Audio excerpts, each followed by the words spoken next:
Tout ce qui était n'est plus. Tout ce qui sera n'est pas encore. Ne cherchez pas ailleurs le secret de nos mots. Une phrase d'Alfred de Musset dans La Confession d'un enfant du siècle. Un passé glorieux et un avenir incertain sont les deux éléments fondateurs d'un présent malheureux. La jeunesse d'un tel moment d'histoire se sent vide et inadaptée. Elle navigue entre débris de l'ancien monde et semences du nouveau, sans pouvoir les distinguer.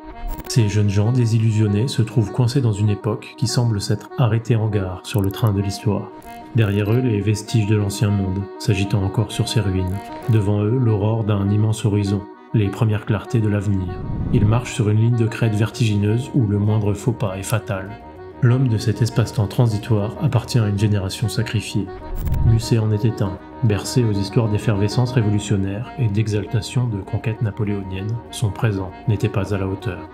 Pour l'homme ainsi sacrifié, victime de la cruauté indifférente de l'histoire, le désenchantement est brutal. Le monde est fade et morose. Le monde est mauvais et corrompu.